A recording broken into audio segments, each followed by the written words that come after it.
Hi y'all, it's Kimberly here. Today I was going to talk about David Dobrik and his situation. I really like David Dobrik and I watched his vlogs. I didn't know about him until a couple of years ago. I guess maybe really not. I don't think I really started watching his vlogs until about a year ago, when I really started paying more attention to YouTube. I would scroll through YouTube every once in a while, but sometimes not for weeks or months, until I really started to build my YouTube channel. Then I started, hopping around and looking at different channels, and I came across David Dobrik, and it made me laugh. He made very funny vlogs, and some of them were hilarious. And there's some things about when I would watch his vlogs that I didn't like, where sometimes the way that he treated certain people or other people in the vlog were treated. I really had an issue with Jonah, the way they treated Jonah. I thought they treated him horribly, and that kind of turned me off a little bit about the vlog squad. And I think there was a couple of other, like, certain situations that I just kind of didn't really like. But the situation that happened, I think it was in 2018 with it was a 20-year-old girl who claims that she was, I have to word this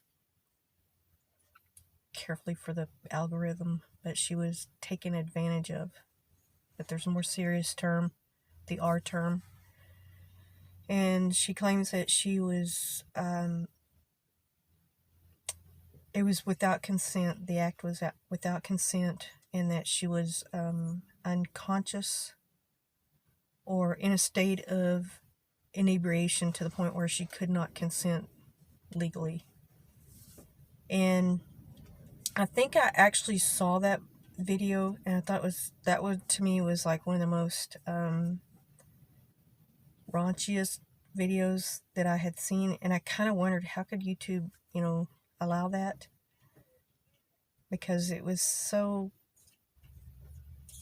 the nature of it was not I don't know, I just thought it was that raunchy, and that kind of, I didn't know they would allow stuff like that on YouTube. And I remember seeing it, but it's been taken down. And Trisha Paytas also, I think she blew the lid on just about everything, about the way that she was having a breakdown about the way that she was being treated. She made a lot of claims against him, and she felt that she was being, I guess, manipulated, or trying to be manipulated into certain situations, and like she was being abused verbally, I think, and in other ways too. I'm not going to go all the way into what she was claiming, but I think she kind of brought it out, maybe opened it up, pulled the lid off of it all. And I kind of agreed with a lot of stuff, and there's one thing I'll never ever want to do is victim blame, or put anybody who's been through something like that horribly, some horrible situation. I'll never want to make light of it or victim blame them. I think there's a lot of pressure sometimes when people are trying to manipulate you into doing something, and that's for the reason for them to get what they want from you. And as again, I'm going to say, not trying to victim blame, but you have to start thinking that, when people want you to do something, they either tell you directly, or they're going to they will lie to you. They will either tell you things like, let's go get drunk and let's do this or that. They'll outright lie to you. And then you have outright tell you. And then you have the people that will lie and say, oh, we're going to go to a pizza place, but really they want to take you somewhere isolated or somewhere and get you drunk or whatever. And there's moments when you have to think, you may want that attention, or you may want to be with those people in that group of friends, or you have to pay attention to exactly what they're saying. At the moment that you feel that they're lying to you, or you feel it's fixing to turn, get up and leave, or say no. Just get yourself out of that situation. And I'm not trying to victim blame. I'm trying to do this video as a self-defense technique. Because I've been in situations like that, and I've just flat out told people no. Or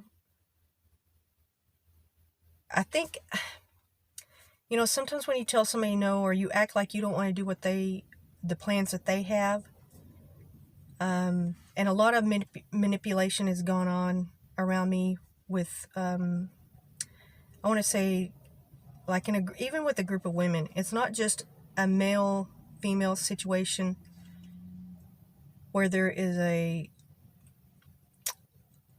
I'm trying to use the wording for the algorithm, where there may be a more sinister plot that this person is trying to manipulate you into. But there's also been situations when I've been around a group of girls or women that, I feel like they really didn't like me, but they were mocking me or trying to get me to do something so that they could.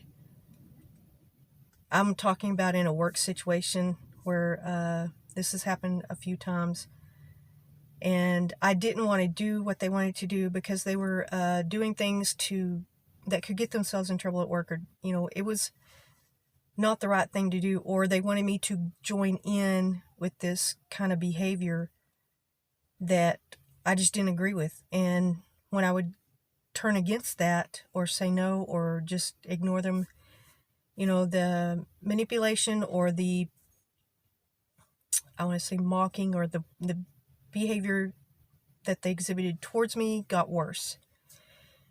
Treating me treating me in a bad way. Not treating me with respect, or treating me like I have done something wrong to them by not sticking with them in that side of whatever they want to do. And I don't really have that much trouble saying no. And I know there are people out there that do, because I can tell people hell no because I don't like you, or because I think you're stupid, or I will tell people flat out, that's a stupid idea. I've told many of my bosses no. Hell no. That's the dumbest idea I've ever come across. No, I'm not going to do it. Repeatedly, I've told bosses that. I've never been fired for it, even though I think that it's something that you can call insubordination. But if they're willfully trying to get you to do something wrong, then that is usually against most company policies. And that's where usually most of the bosses, and I'll bring that up. I'll say, well, you willfully trying to make me do something that I'm not, that's illegal or wrong, or just so you can say that I did it on my own free will, then I'm not going to do it. What can you do? Discipline me for not doing something wrong that you tried to push me into willfully? So that usually stops it right there. And I know it can be different in a social setting or in a personal setting, because the manipulation is much stronger and more, it's more mental, I think. If there's a physical point where it gets physical, you have every right to do whatever it takes to get that person to physically unhand you. Nobody has the right to physically force you into something or do something. And if you feel like you are afraid, like you're going to get in trouble for physically fighting back, that's not true. Because you have every right to be secure in your own body. Nobody has the right to physically handle you at all. Nobody, not one single person on earth has that right. Only you have that right over yourself physically. And mentally and emotionally, when people try to do that, that's also in the same vein. You have to think, I'm the only person to control myself. Nobody else has that right. And I know this is very hard for a lot of people to do. And I guess it kind of does isolate you, and it does kind of set you apart from people. And I've had that happen to me at jobs many times. But I've also had the respect of people who know that I did the right thing, and they've come up and told me that. Or even my bosses have, gathered the people around me that were trying to manipulate me or treat me badly and use me as an example that, she did the right thing and y'all did the wrong thing. And that doesn't make the situation better, because that makes them only madder. But you have to think of that, the character inside you. And I know that this girl said that she was suffering from trauma, and if this did happen to her, it's probably one of the worst things that can happen to a woman or a girl. And it's one of the things that will haunt you for the rest of your life. And I know this because people around me have been affected by that. And even I was in a situation, and I have made a video about it before, where I was physically assaulted because somebody wanted to get something from me physically. And I would not allow it. I was fighting back as hard as I could. And I know that's hard for some girls, especially if you know that person, if that is a friend or a person you think of as a friend or a family member even. And it is truly, truly hard, I think, because you don't want to hurt somebody, or you don't want to look like you're being I want to say like the odd one out or something to that effect.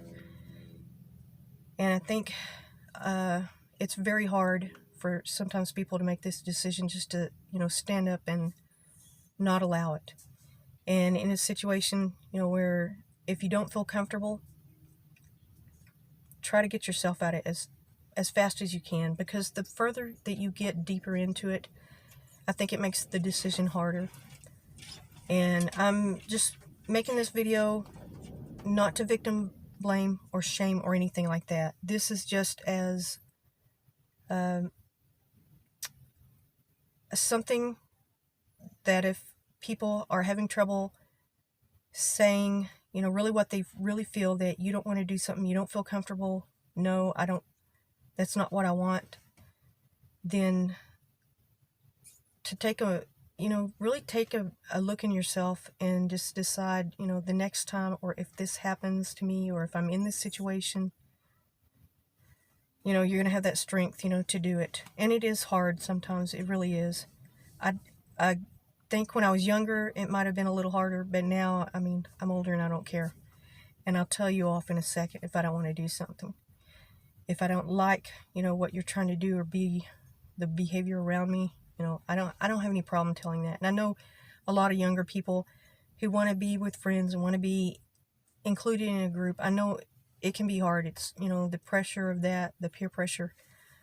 And that's what she was saying in that video, that the pressure was going up so high, and she felt just really pressured into something. And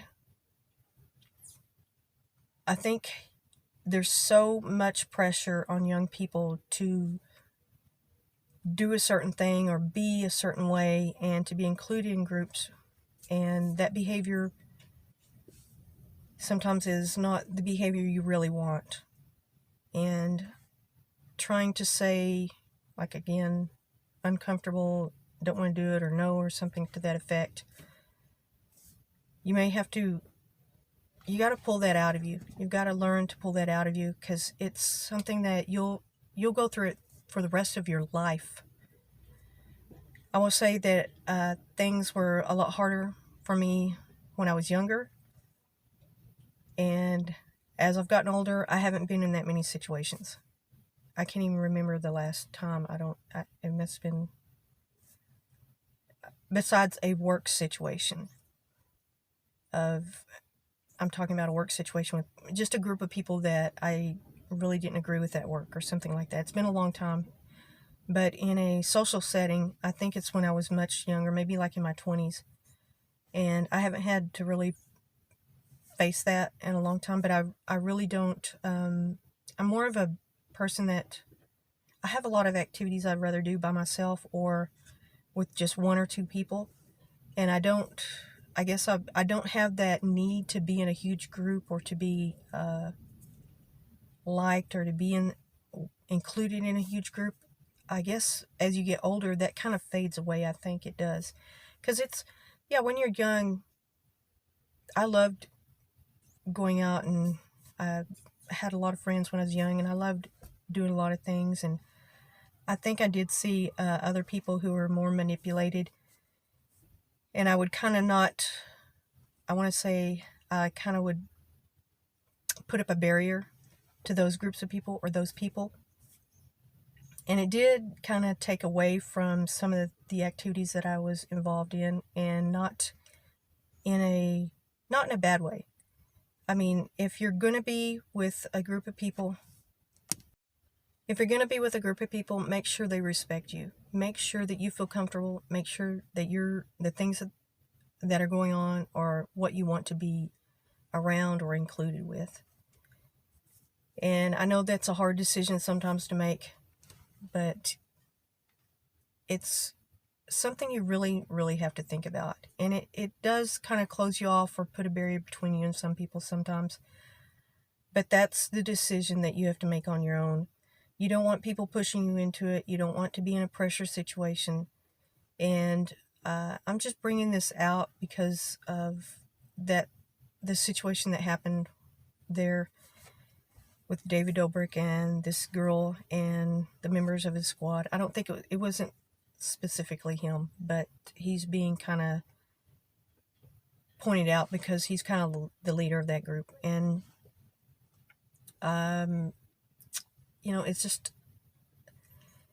it's unfortunate that she didn't have somebody to I guess be with her in that moment to really stand up for her if she couldn't stand up in her own way, especially if she was not in a mental state to be able to do that, to consent.